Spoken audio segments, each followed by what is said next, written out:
creo que mucha de la comunidad va a tener que buscar capital fuera de Latinoamérica hasta que Latinoamérica despierte y vea que hay una oportunidad muy grande en salud.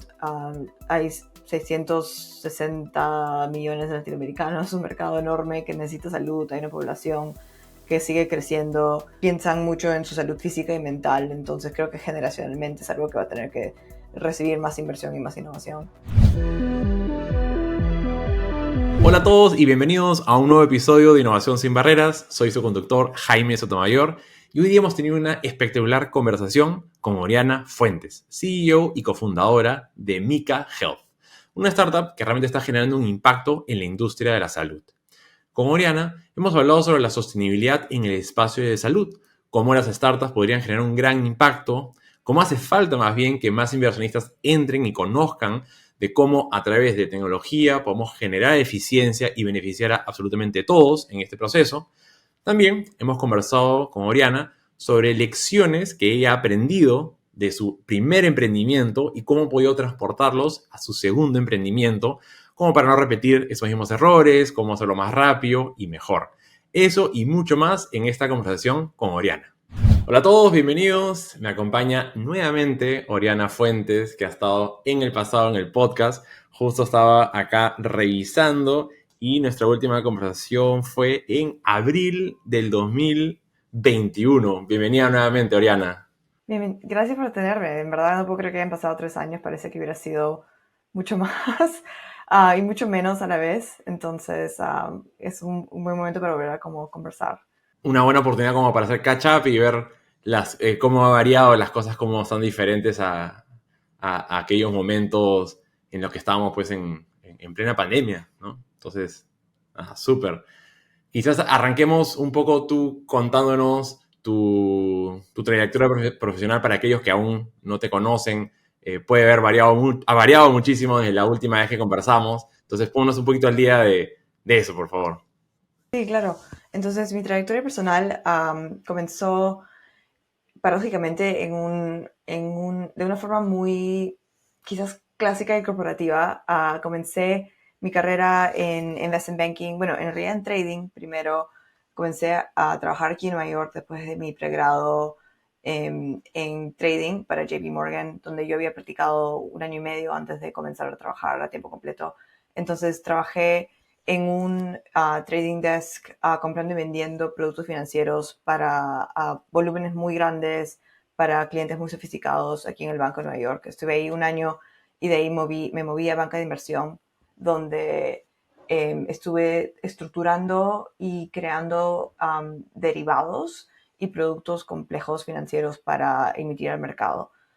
Estuve 1 año y medio en banca de inversión enfocada en derivados y de ahí mi último rol en Wall Street fue trabajar haciendo banca de fintech, cuando fintech era algo relativamente nuevo, hace prácticamente casi 15 años, donde fintech estaba en sus primeras etapas, cuando post la crisis los bancos ya no podían hacer mucha de la parte que se comenzó a regular y comenzaron a nacer muchas empresas que comenzaron a cubrir aspectos financieros que los bancos no podrían cubrir por temas regulatorios, legales de riesgo. Entonces me expuse al mundo de fintech en ese entonces que era relativamente nuevo.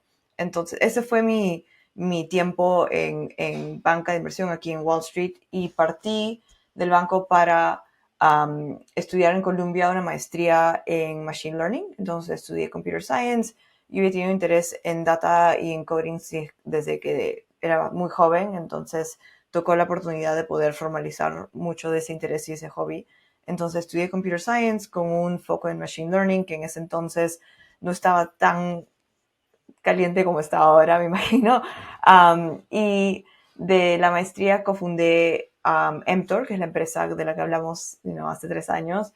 Mtor es una empresa de background checks automatizados que trabaja con el mundo de gig economy, clientes como Uber, como Didi, Corner Shop, que ahora ha sido absorbido por Uber, por ejemplo, haciendo revisión de antecedentes de una forma automatizada en 10 diferentes países en Latinoamérica. Entonces, yo fui cofundadora y Chief Operating Officer de Mtor. Estuve ahí 5 años y medio, desde que éramos 2 personas hasta que escalamos hasta casi 50 en algún momento. una empresa totalmente remota, más de 10 nacionalidades, más de De 10... hecho, el Sí, tema de conversación la vez pasada fue cómo crear una organización totalmente remota y funcional, ¿no? Sí. exacto. Entonces, Mtor tiene aún, porque la empresa aún existe, una cultura remota extraordinaria que vino mucho de los aprendizajes de muchas personas que vinieron de Scraping Hub, que es una empresa totalmente remota también, que fue una de las pioneras en cultura remota, incluso mucho antes de nosotros. Buenísimo. Y bueno, ¿qué fue lo que hizo que tomaras la decisión de dar el siguiente salto? ¿No? Mtor ya le estaba yendo bien, pero ¿por qué decidiste dar ese salto y comenzar una nueva startup? Sí, claro.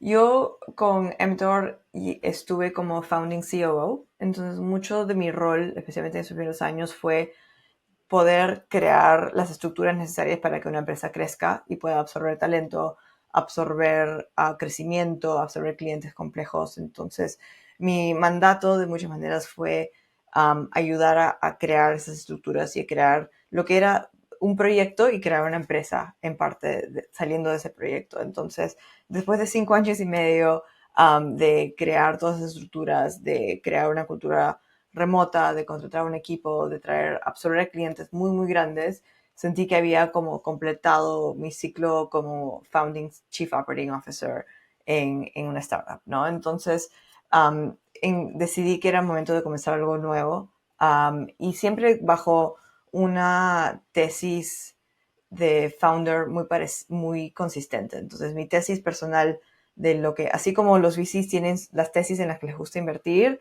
yo tengo como una tesis en las cosas que me gusta construir. Entonces, ¿qué me gusta construir? Cosas que son de infraestructura, en industrias que son legacy, ¿no? Que no han sido disrumpidas mucho, en productos que tengan mucha data y tengan complejidad operacional. Y el otro componente que me es importante es exportabilidad. Entonces, un producto que tenga la oportunidad de ser multi-country, multi-región. Entonces, eso es un poco cómo estructuré mi búsqueda de un proyecto nuevo. Y de ahí fue que nació Mika, que es una empresa que hace inventario y compra automática de materiales y productos médicos y odontológicos.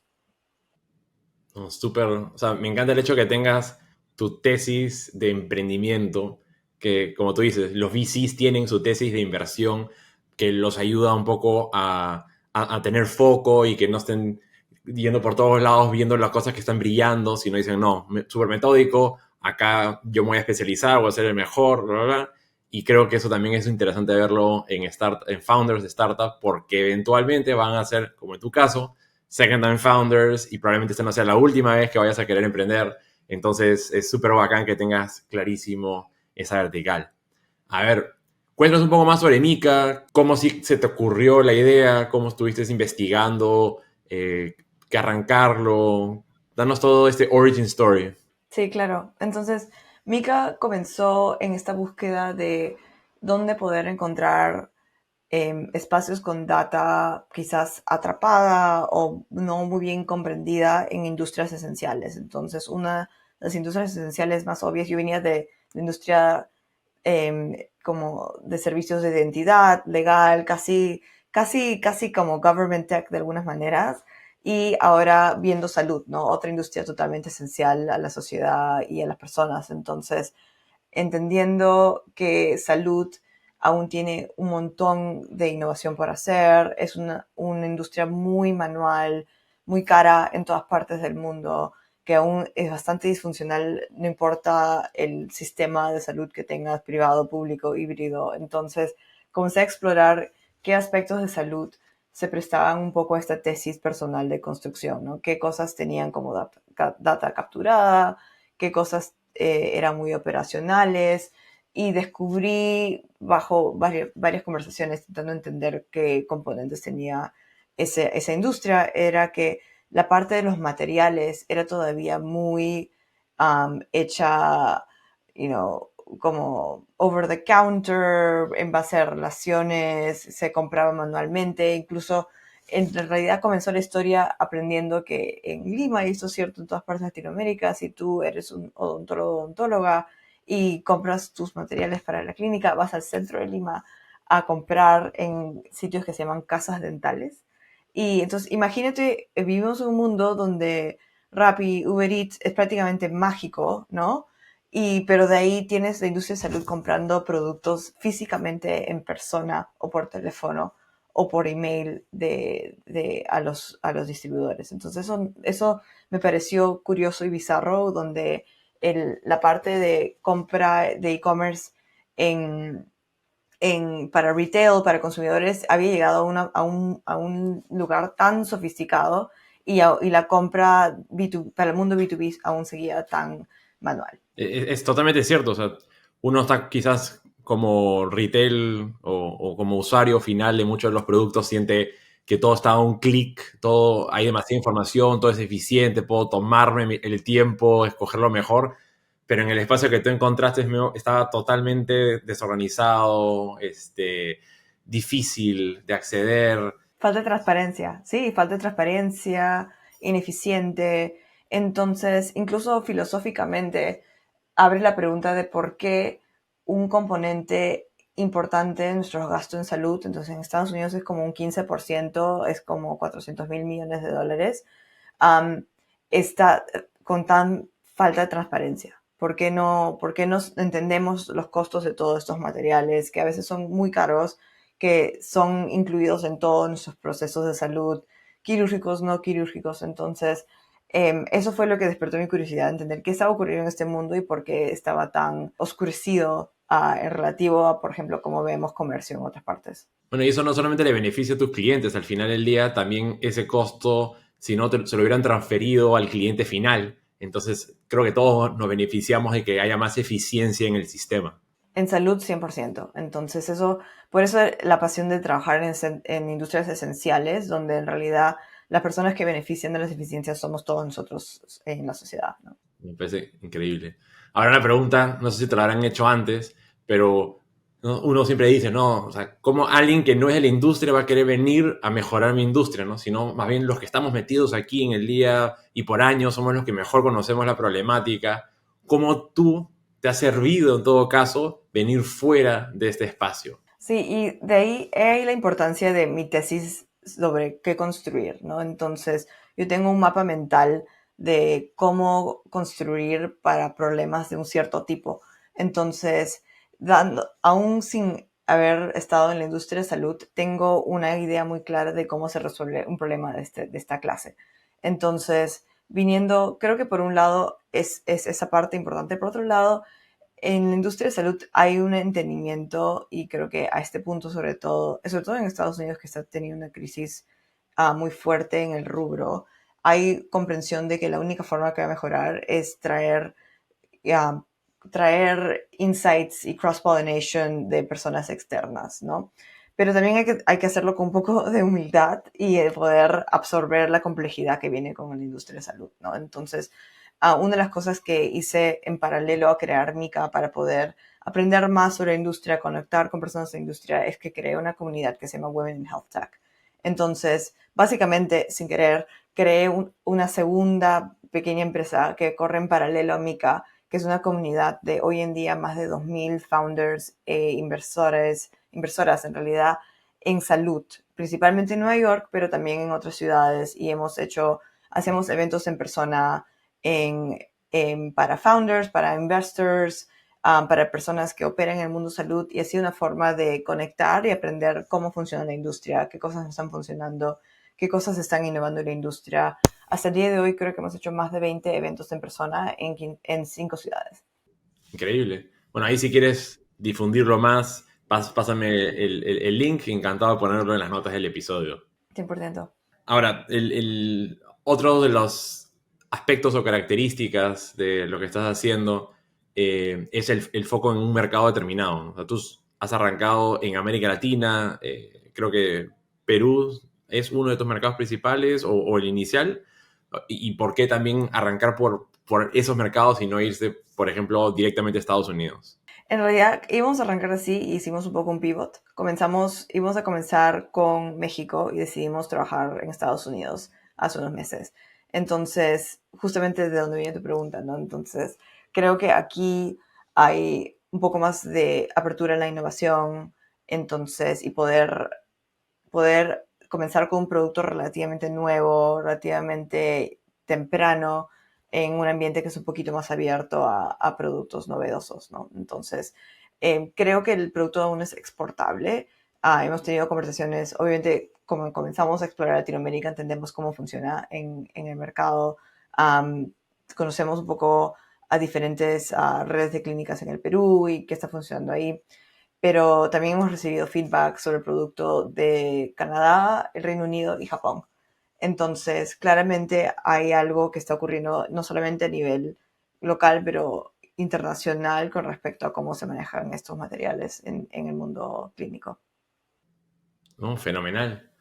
No, porque justamente siempre hay esta discusión que si es que lo que se crea para un país tipo Estados Unidos puede aplicar para un país en América Latina, que la coyuntura es distinta, que la manera de pensar de las personas, qué sé yo, es distinto, pero digamos que quizás no es tanto o que la adaptabilidad no es tan compleja en todo caso, ¿no? Creo que para cosas muy operacionales puede ser que sí, sí. Por eso el interés en hacer cosas de este tipo que sean muy back-end y operacionales. Por ejemplo, si nosotros estuviéramos trabajando en el espacio de récords clínicos, donde hay muchas personas trabajando en modernizar toda la parte de historial clínico, eso sí tiene muchas dificultades de país a país, incluso de hospital a hospital, de sistema a sistema, porque o de seguro privado o seguro público, porque los códigos son distintos. Entonces, es prácticamente por diseño haber buscado un problema tan operacional. Claro, totalmente. Y bueno, creo que hemos conversado también en su momento el tema de sostenibilidad de salud, ¿no? Cómo hay todavía muchísimo por hacer en este espacio.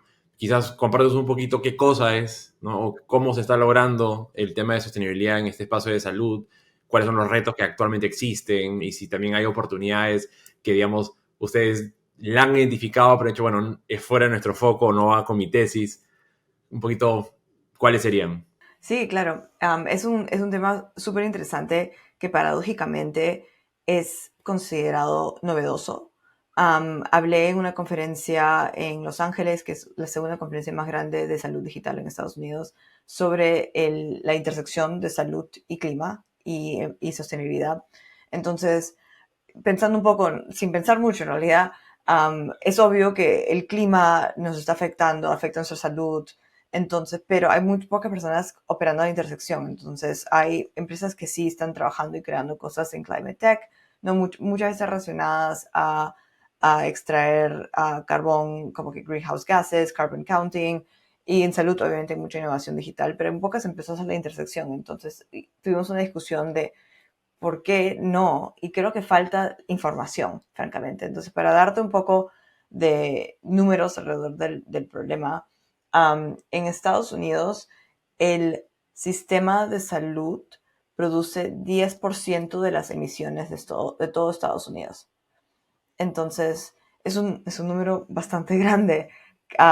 Y no hay una noción general en la sociedad de ese número.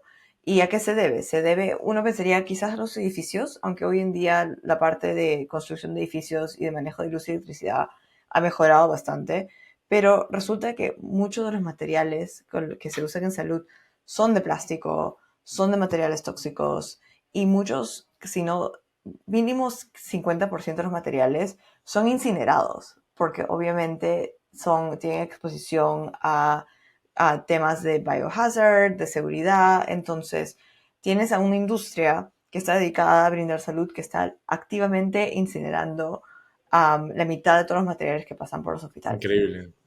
Casi como si Entonces, quisieran criar más pacientes, ¿no? sí, prácticamente.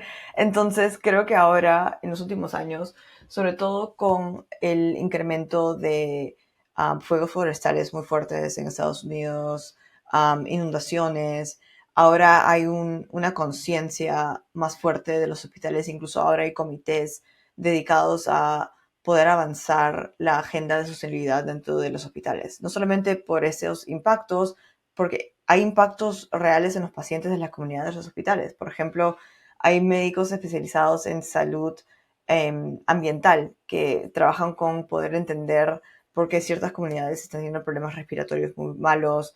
Incluso ya se ha estudiado que incluso un día de exposición um, de una mujer embarazada al aire de fuego forestal tiene un índice muy alto de producir un birth de tamaño más pequeño, por ejemplo, o muy temprano. Entonces, y solamente un día. Entonces, ahora hay una aceleración de conocimiento de qué es lo que está ocurriendo con el impacto de todas estas cosas que están ocurriendo en el ambiente, y los hospitales están tomando atención porque está afectando a los pacientes que están comenzando a tratar. Increíble. Es que creo que hay tanta información que no sabemos, hay poco que se ha estudiado y recién mismo como que estamos poniéndonos las pilas y nos estamos dando cuenta de estas cosas. Pero lo bueno es que no es siempre tarde para hacer, entonces como que hay que ponernos manos a la obra, hay que empezar a meterle, ¿no? Aparte de temas regulatorios, en todo caso también innovación, cada eficiencia que se puede generar o cada emprendimiento que pueda ayudar. Yo soy bien optimista de que hay que meter la tecnología para que también nos ayude en este proceso. ¿Ahí qué tipo de oportunidades has encontrado? Nuevamente, que quizás no calza mucho para la tesis de Mika, pero que sí has visto que quizás otros están ayudando o falta por ayudar para justamente traer más sostenibilidad a este espacio. Es una muy buena pregunta. Entonces nosotros descubrimos este problema porque comenzamos a investigar para cuantificar cuál era el tamaño de el gasto de materiales que se botan porque expiran o porque están obsoletos por otros motivos en el mundo de hospitales y clínicas. Entonces, cuando comenzamos a buscar métricas para entender la magnitud del problema, encontramos algunas métricas grandes y preocupantes, pero en general poca información. Entonces, en Estados Unidos hay probablemente 3 o 4 personas a nivel académico que estudian este problema. Las hemos conocido. Son tres. Una persona está a mediados de su doctorado, y aparte de eso hay médicos que publican investigación relacionada a esto, pero en general hay muy poca investigación sobre el tema. Entonces encontramos muy poco. Entonces, de ahí a tu pregunta es cuál es la oportunidad y qué hemos visto y qué falta, ¿no? Entonces, de nuestro lado, nosotros estamos construyendo un producto que ayuda a reducir la cantidad de gasto y desperdicio en lo que es materiales médicos y odontológicos. Entonces, una consecuencia de lo que estamos haciendo es reducir la cantidad de cosas que un hospital bota por A o B motivo. Por lo general es porque, de nuevo, productos expiran, porque se sobrecompraron, o productos fueron obsoletos porque se guardaron y no se usaron nunca. Entonces, eso es un lado. Por otro lado, qué cosas faltan que, por ejemplo, están fuera de lo que estamos construyendo, es no hay, por ejemplo, en ninguna parte un directorio de entender el impacto medioambiental de diferentes materiales que se usan. Entonces, hemos estado en conversaciones con con un par de investigadores para poder desarrollar ese directorio, de saber que un guante de este tipo, de este peso, tiene algo que se llama Life Cycle Analysis, que es básicamente el impacto y cuántos años demora en poder reducirse o degradarse. Eso no existe ese directorio. Entonces estamos viendo de colaborar con un equipo de investigación que se especializa en sostenibilidad, porque no es mi background, y poder combinar la información que nosotros vamos a recolectar con esa información para que, uno, traer conciencia sobre el tema, y dos, poder traer mejor decisiones a hospitales y clínicas sobre lo que compran. Increíble. Sí, no, como digo, o sea, creo que todavía hay tantas cosas que todavía no sabemos que hay que hacer. No sé, hace poco escuchaba un poco el tema de los microplastics y cómo estamos consumiendo y no tenemos la más mínima idea y será que es un problema muy a futuro, pero que hay unos que ya están analizando y dando data de que realmente esto nos afecta. O sea, cómo también nosotros podemos prepararnos para estar un poquito más anticipado de las cosas, ¿no? ¿Cómo difundimos un poquito más estos problemas como para que quizás nazcan más emprendedores que digan, oye, yo no sabía que existía este problema, yo me encantaría resolverlo? Sí, creo que hablar más sobre esto, y eso fue mucho de lo que hablamos en el panel en Los Ángeles, fue cómo difundimos ese problema, cómo creamos innovación en este espacio, cómo también se educan los VCs, ¿no? Que son los que tienen que poder invertir en este tipo de problemas sobre la oportunidad. Entonces, hablar sobre estas métricas, ¿no? 10% de emisiones es enorme, francamente, y yo no sabía ese número tampoco. Entonces, poder hablar sobre el impacto que está teniendo el sistema de salud, sobre las soluciones posibles, sobre un mejor entendimiento de qué está ocurriendo con todos estos materiales que sí se tienen que usar porque es una industria esencial, pero existen alternativas quizás. Hay mucha innovación que se está creando en materiales médicos sostenibles. Por ejemplo, hay una empresa en México que se llama Medu. Tamara ha creado una serie de productos reusables para el hospital que antes eran descartables. Entonces, iniciativas así, por ejemplo, son sumamente importantes para Eso avanzar me este tipo de gusta cosas. un montón porque yo obviamente entiendo que nos queremos poner unas metas a nivel global de cosas que queremos hacer y probablemente países más avanzados, desarrollados, tienen la capacidad como para poder tomarlas, implementarlas, pero otras partes del mundo, o sea, el tema económico termina siendo un punto que hace que tenga que priorizar con mi economía sobre la sostenibilidad del planeta. Pero si ya yo puedo traer algo que apunta a ambas, ya no tengo mucha dificultad en tomar una decisión que sea bueno para el planeta, ¿no? Entonces, no, si un producto era inviable, poder utilizarlo por más bueno que sea para el planeta, pero no me alcanza como para hacer eso, tengo que seguir usando la alternativa, no porque quiero destruir, sino porque no puedo. Entonces, si ya le traes una solución, yo creo que hacia ahí deberíamos estar apuntando, ¿no? Está bien poner ciertas metas, pero también hay que dar un poquito de ayuda para que podamos cumplirlas, ¿no? 100%. Sí, y eso es una parte muy importante de lo que estamos haciendo, ¿no? Poder demostrar que al final sostenibilidad is also really good business. Sí, exactamente.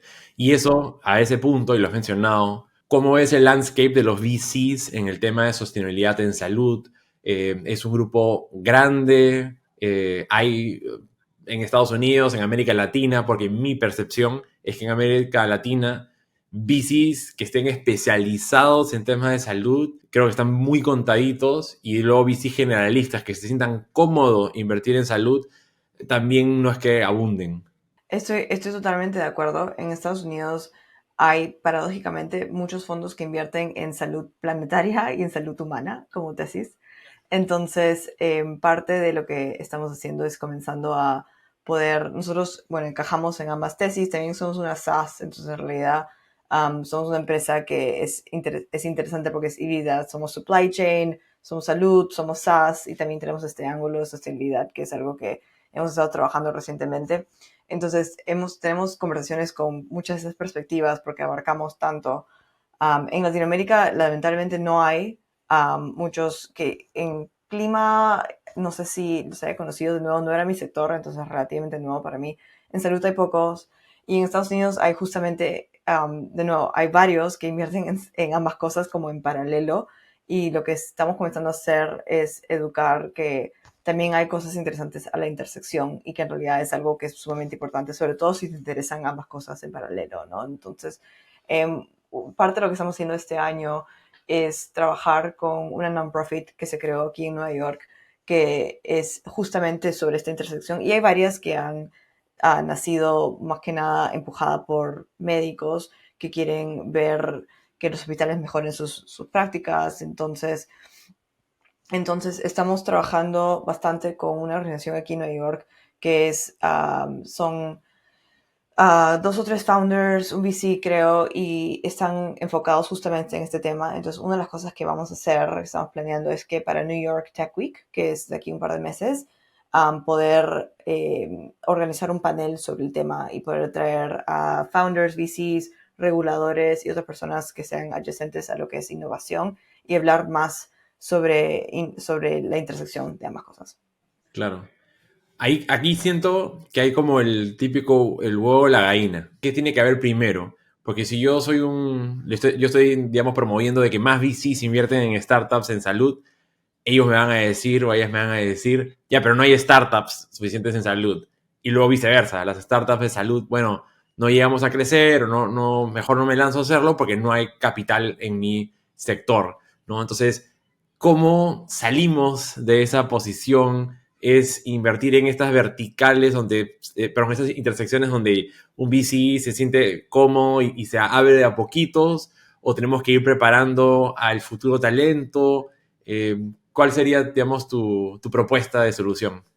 Es una pregunta muy difícil. Creo que comienza por poder, creo que mucha de la comunidad va a tener que buscar capital fuera de Latinoamérica hasta que Latinoamérica despierte y vea que hay una oportunidad muy grande en salud.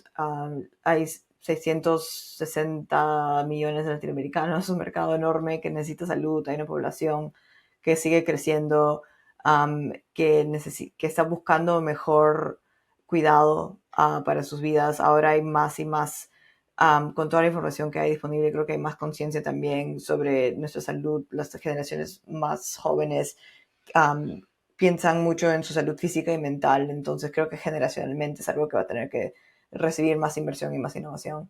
Yo me lanzaría a hacer algo así, donde más bien haría un fondo que esté financiado por múltiples empresas de salud, ¿no? Al final, el objetivo de todas las empresas es cómo traemos más innovación a esta industria. Entonces, si todas podemos aportar a un muy, muy gran fondo que puede incluso hasta tener un apoyo de entidades tipo el BID u otras, O a una que ahora cotiza en bolsa, ¿no? En la bolsa de Nueva York. también, ¿no? O sea, cualquiera que, digamos, pueda decir, ok, mira, esto para mí no me va a afectar en mi balance anual, pero si todos nos juntamos, podemos hacer esta gran bolsa y poder empezar a financiar startups y tener una mirada bien de largo plazo. ¿Queremos transformar esta industria? Perfecto. Son 10 a 15 años probablemente, donde vamos a estar poniendo un montón de capital, pero lo veremos en ese momento. Pero alguien tiene que dar ese primer paso de empujar y dar. Siempre hago este paralelo porque sí siento de que, digamos, por lo menos en Perú o en América Latina hubo mucho push en el caso de Guaira con Telefónica de empezar a invertir en startups, por más que sabían en ese momento que quizás no iban a ser eh, tan prometedoras como es hoy, pero había que empezar a impulsar y creo que después fueron llegando un montón de capital adicional post. Entonces creo que alguien tiene que tomarse ese trabajo de ser de los que impulsan un ecosistema y por qué no juntarse entre varios en vez de que sea trabajo de una sola entidad. Totalmente, y creo que muchos de los centros de salud beneficiarían de productos que mejoren sus operaciones. Al final es para que sean más eficientes y puedan ser más funcionales desde un punto de vista empresarial. Y salud en el Perú, que es con lo que entiendo más, son negocios grandes. Acá cotizar en Bolsa de Nueva York la semana pasada, hay redes de clínicas muy grandes, entonces, y tienen capital. Entonces, poder ver que quizás comiencen con comenzar a generar un ecosistema pequeño, por ejemplo, puede ser pequeños concursos, ¿no? De apoyar pequeños proyectos o crear un centro de innovación. Entonces creo que hay oportunidad ahí y hay centros de salud fuertes que probablemente podrían tener apertura, algo así. Ahí hay que romper estas barreras que se generan automáticamente porque, somos competencia, entonces todos tenemos que hacer cosas por nuestra cuenta, pero podríamos ponernos todos de acuerdo para hacer algo que sea beneficio de toda la industria por igual, ¿no? O sea, todos nos comprometemos a poner la misma cantidad de plata, ¿no? Y beneficio para todos. Pero bueno, ponernos todos de acuerdo, eso siempre creo que ha sido el reto en toda industria. No solo te pasa en salud, me sorprende que sucede, por ejemplo, en minería, donde ahí sí literalmente no compiten por clientes. Ellos producen, exportan, valor de mercado internacional, pero igual no se siente de que haya, ok, vamos a juntarnos todos y vamos a armar un fondo de venture capital. No, ¿no? Entonces, pero bueno, quizás alguien nos está escuchando acá y se animará. Más bien, me gustaría pasar a un segundo tema, ¿no? Mientras que nos alcanza el tiempo, porque pocas veces tengo la oportunidad de conversar con founders que están yendo a hacer su segunda startup, habiendo hecho un súper trabajo con la primera y ahora trayendo todas esas lecciones de su experiencia anterior y llevándole a esta nueva empresa. Sé que hay probablemente muchas lecciones que has aprendido, hay muchas cosas que tú puedas ahora tomar diferentes caminos. Entonces me encantaría que nos cuentes algunas de esas lecciones, cosas que has hecho distinto a como cuando arrancaste la vez pasada. Sí, es una otra excelente pregunta. Una de las cosas más grandes que creo que no se discute mucho es ese primer año operacional de preguntas con el comienzo de empresa que son complicadas y raras. Y a eso me refiero es cómo, creo una empresa desde un punto de vista legal? ¿Cómo contrato personas? ¿Cómo les pago? Entonces, todas esas preguntas es gracioso porque no hubiera sido, hay muchos aprendizajes desde el punto de vista cómo crear un producto, cómo experimentar con un producto, todas esas cosas, pero la cantidad de esfuerzo mental ahorrado de poder decir, yo ya sé cómo hacer un incorporation y sé cómo pagar a las personas, entonces probablemente hay varios meses ahorrados en simplemente entender desde un punto de vista legal, financiero, cómo funciona una empresa desde un punto de Y de vista hecho, te fiscal. diría que a veces muchos de esos problemas no son tan complejos, son de que cuando es primera vez, entre que te abrumas y no quieres tomar una mala decisión y cosas por el estilo, lo haces ser más grande de lo que realmente es. Y ya la segunda pasada es como que, no, vas y hablas con fulanito, vas y haces esto, vas y haces tal filing y se acabó, no, papayita. Totalmente operacional, pero sí, yo creo que la primera vez es una de esas cosas que toma tiempo y se sienten como decisiones, y son decisiones importantes que tienen implicaciones, pero eso es como algo que no hubiera pensado conscientemente, pero sí, probablemente se ahorraron unos meses ahí en simplemente cómo levantamos una empresa, ¿no? Desde el primer punto de vista.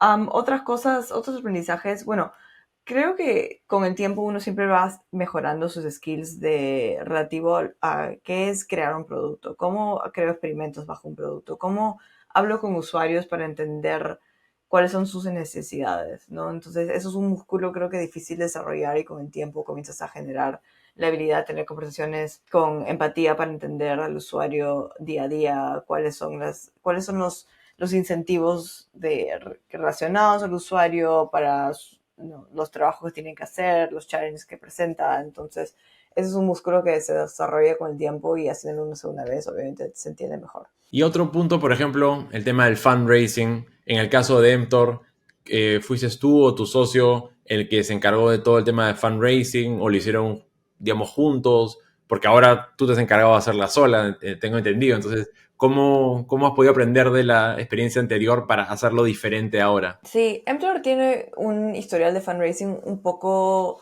no típico. Entonces, Emptor es una empresa que fue bootstrap principalmente.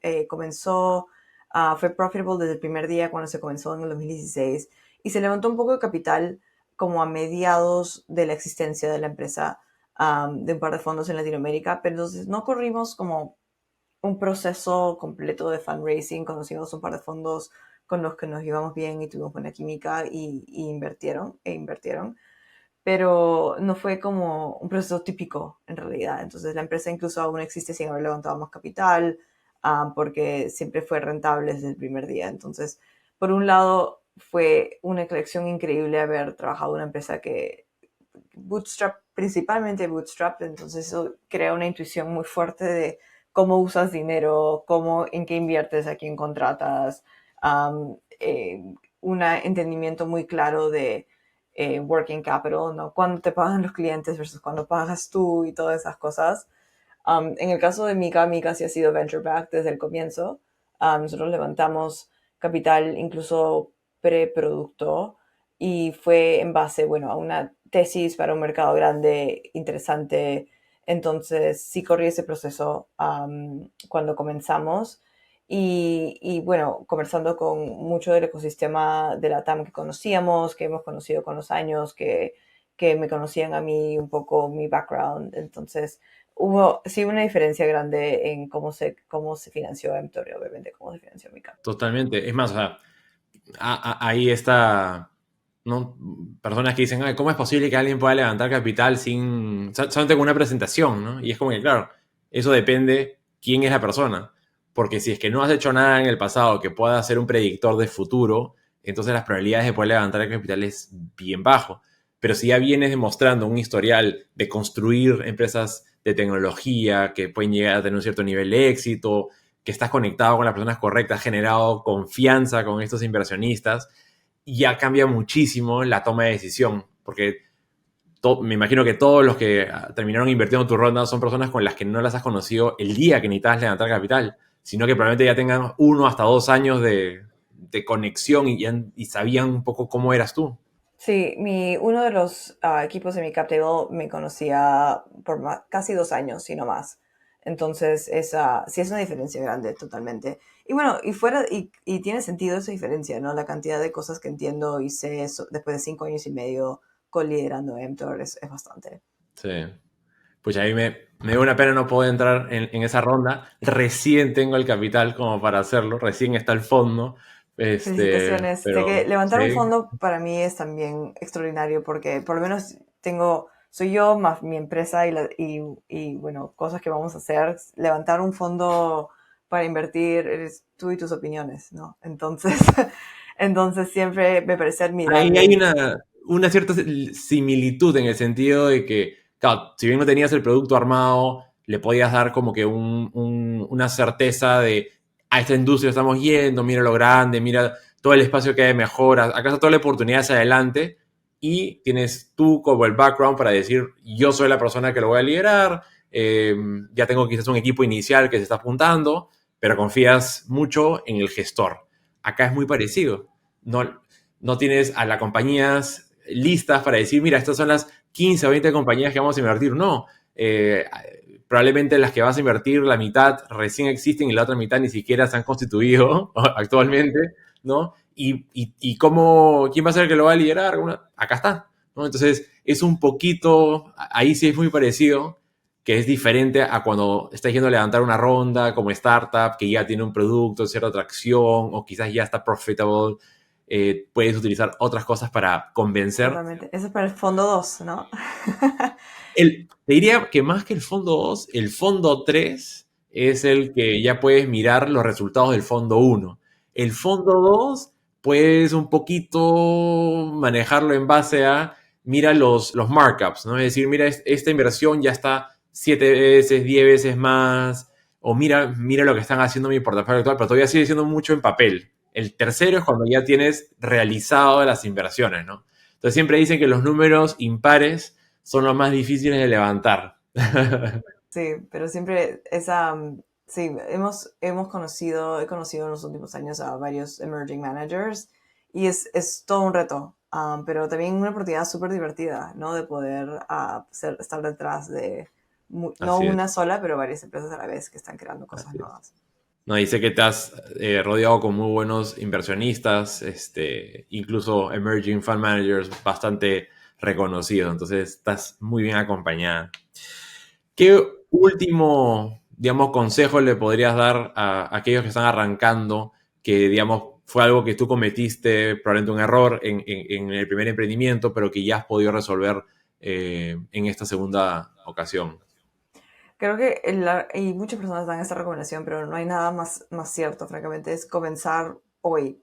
Y aunque sea de una forma muy simple, comenzar con algo simple y mostrárselo a alguien. No hay nada que impulse más que otra persona dando otra opinión, sea quien sea. Entonces, siempre creo que a veces hay muchas personas que quieren hacer algo propio y hablan sobre eso y pasan meses, pasan años y no hay nada mejor que comenzar hoy, aunque sea con un dibujo. Así es. Y de hecho, eso es algo que puedo rescatar el día que nos juntamos para conocer qué era lo que estabas armando.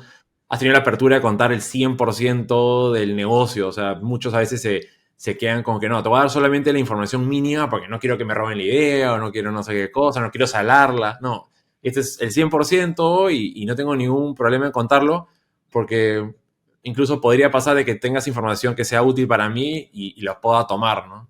Y lo peor que puede pasar es que simplemente no sale nada productivo de esa reunión. Punto, ¿no? Entonces, concuerdo. Ahora, vamos a la última parte del episodio. Yo te voy a hacer una serie de preguntas y quiero ver tu respuesta inmediata para cada una de ellas. ¿Estás lista? A ver, vamos por la primera. Si pudieras intercambiar lugar con un personaje de cualquier libro o película durante una semana, ¿quién sería y cómo aprovecharías esa semana? Qué pregunta tan difícil. A mí me encanta lo que hago. Pero no sé, justo un personaje que me resuena recientemente y no es que la experiencia sea tan buena del personaje, pero es una novela increíble que justo acaban de sacar la serie, se llama A Gentleman in Moscow. Y justo van a sacar una serie sobre el libro. Novela increíble, recomiendo leerla, Immortals.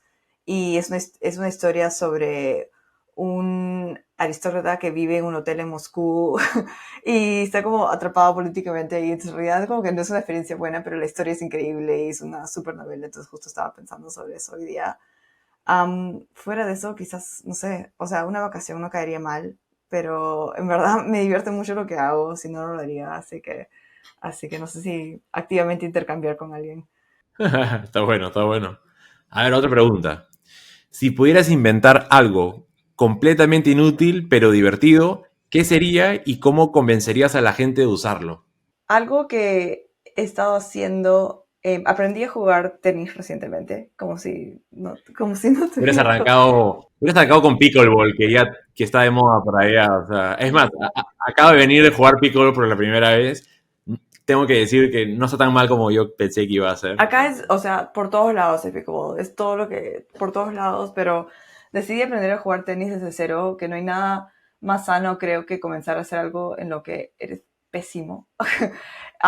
Entonces, una de las cosas que estaba pensando, pero eso requiere que yo vaya con un tenis coach, alguien que como que lance pelotas, y no hay, o sea, existen esas máquinas, por ejemplo, para el béisbol, pero para el tenis no, porque necesitas que cambien dirección y todo eso, entonces no sé si quizás algo como un entrenador automático para tenis quizás sería útil. Entonces, Sé que hay unas maquinitas que disparan bolas y van disparando para diferentes ángulos, porque he visto uno hace poco en Instagram para pádel, que es lo que estoy haciendo yo ahorita, ¿no? Me pareció súper interesante esto, porque sí requieres entrenar y hacer varios golpes constantemente hasta que ya tienes esa memoria muscular para que te salga perfecto, ¿no?